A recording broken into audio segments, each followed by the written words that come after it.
नशे से भी रेक्टल डिस्फंक्शन पॉसिबल है। आज के पेशेंट अफीम काफी सालों से यूज कर रहे हैं और साथ में बीमारियां बीपी और लिंग खराब हो गया। अफीम खा रहे हैं सालों से, अफीम खाने की वजह से अफीम की हैबिट है। अब जो अफीमची होते हैं जिनको अफीम की हैबिट है, कई बार उनका लिबिडो डिजायर भी कम हो जाता है, इच्छा नहीं होती। अफीम खाने वालों में दवाइयाँ काम नहीं करती। अगर ये दवाइयाँ खाना भी चाहे तो जिस डोज में इनको दवाई लेनी पड़ेगी उस डोज में इन लोगों में एनेस्थीसिया और पेन किलर काम नहीं करते। तो हमने उसके लिए तरीका निकाला है।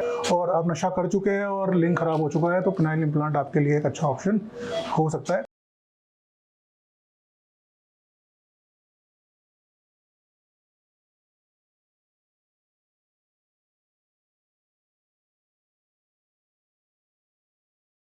तो नशा बुरी लत है, नशे से भी डिस्फंक्शन पॉसिबल है। आज के पेशेंट अफीम काफ़ी सालों से यूज़ कर रहे हैं और अफीम की वजह से धीरे धीरे सेक्स में इच्छा खत्म हो तो गई, साथ में बीमारियां बीपी और खराब हो गया।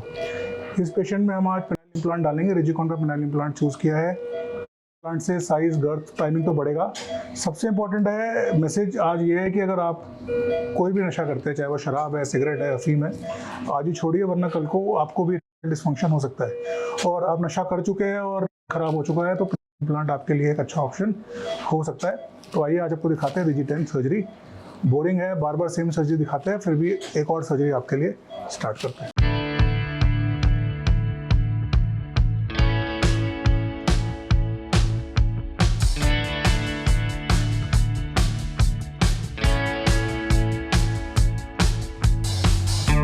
रिजिकॉन की इम्प्लांट के मेरे कम से कम 20 से 25 वीडियो है जिसमें हमने रिजिकॉन की इम्प्लांट की डीपेस्ट मैन्यूटेस्ट डिटेल तक बता रखी है।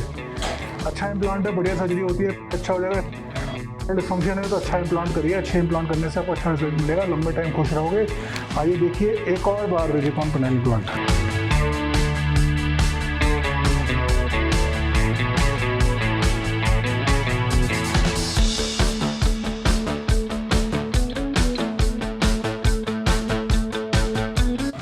ज़्यादा ज़रूरी है इम्प्लांट सर्जरी से ज़्यादा ज़रूरी है ये जानना कि इम्प्लांट हो क्यों रहा है।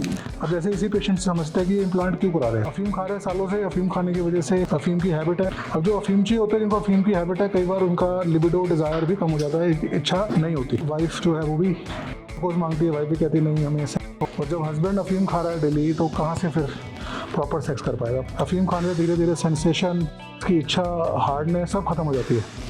सेकंड प्रॉब्लम है कि अफीम खाने वालों में दवाइयाँ काम नहीं करती। अगर ये दवाइयाँ खाना भी चाहे तो जिस डोज में इनको दवाई लेनी पड़ेगी उस डोज में दिल पे जो बॉडी में प्रॉब्लम, लिवर किडनी ख़राब होने का रिस्क रहता है। तो ऐसे पेशेंट में शायद दवाई का ऑप्शन नहीं है। अब इम्प्लांट के बाद इनको दवाई लेने की ज़रूरत नहीं पड़ेगी।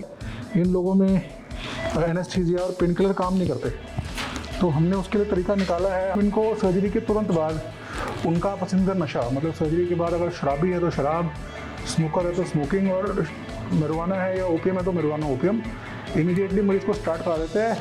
तो इसलिए ज़रूरी है कि सर्जरी शॉर्ट हो, 15 मिनट में हो जाए, ताकि पेशेंट पोस्ट ऑपरेटिवली उसको पेन का एहसास ना हो, वो अपनी जो नशा है उसको फिर से स्टार्ट कर सकते हैं। एज अ डॉक्टर मेरे लिए बड़ी शर्म की बात है कि मैं बोलूँ किसी मरीज को नशा करने के लिए, पर सर्जरी के लिए बड़ा इंपॉर्टेंट स्टेप है। क्योंकि अगर आप नशेदार आदमी को नशा ना दो तो उसको जो रिएक्शन है, जो विड्रॉल है, जो सिम्टम्स है, वो इतने सीवियर डेवलप हो जाते हैं कि कई बार जान पा पड़ती है।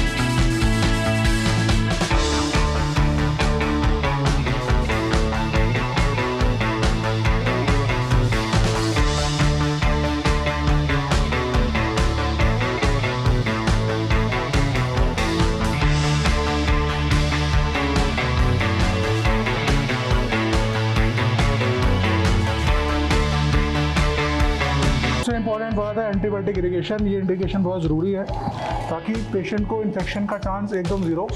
तो पहले तो सर्जरी बढ़िया, टेक्निक अच्छी, Irrisept irrigation plus antibiotic coated implant, तो इन्फेक्शन रेट इज़ ज़ीरो। मतलब ये पेशेंट इन्फेक्शन के साथ वापस नहीं आएगा और अफीम खा उनका पूरा एंजॉयमेंट ले सकता है।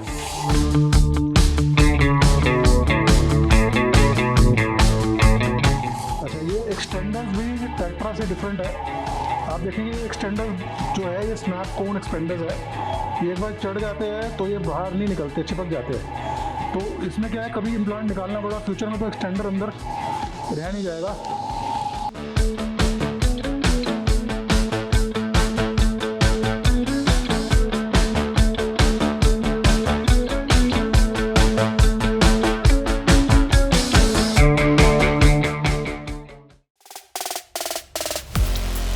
आपको ईडी था, ये कब से था? मेरे को 5-6 साल से प्रॉब्लम थी, स्टैंडिंग में प्रॉब्लम थी जी। मेरे को ट्रीटमेंट मैंने बहुत कराया लेकिन कहीं से कोई फर्क नहीं आया। आपका कौन सा सर्जरी हुआ था?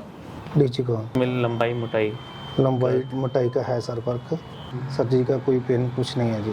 तो इतनी लंबी सर्जरी के बाद जो हमने सीखा वो ये कि पेनाइल इम्प्लांट सर्जरी दिखती सिंपल है, होती भी सिंपल है, पर कॉम्प्लिकेशन डिफिकल्ट होते हैं, प्रॉब्लम ज़्यादा हो सकती है, तो अच्छी कराना ज़रूरी है। अच्छी सर्जरी में कुछ स्टेप्स है, कुछ ट्रिक्स है जो हर हाई वॉल्यूम इम्प्लांटर, मतलब ऐसा इम्प्लांटर जो 200-250 केस पर ईयर करता है, हर इम्प्लांटर की अपनी टेक्निक, अपने सुझाव, अपनी रिकवरी, अपना प्रोटोकॉल होता है। तो इम्प्लांट कराने से पहले हमेशा इम्प्लांटर के प्रीवियस पेशेंट से बात कीजिए, रिजल्ट्स देखिए और इम्प्लांटर अच्छा चूज़ कीजिए। मैं आपको नहीं बोल रहा मेरे पास आना है, मत आइए, ऐसा कुछ नहीं है, और भी लोग हैं, पर बिल्कुल अनक्वालिफाइड, बिल्कुल अनट्रेंड ऐसे लोग जिन्होंने कुछ इम्प्लांट की ना ट्रेनिंग ली है ना देखा है, क्योंकि उससे कुछ नहीं होता, उससे कॉम्प्लिकेशन बढ़ते हैं। अच्छा हो जाए तो हो जाए, पर ना हो तो फिर पेशेंट प्रॉब्लम में भी आता है और फिर अपना नाम तो ख़राब होता ही होता है। इम्प्लांट एक अच्छी टेक्नोलॉजी है जो कई लोगों की ज़िंदगी बचा सकती है, उसका भी नाम ख़राब होता है। तो टेक केयर, सी यू।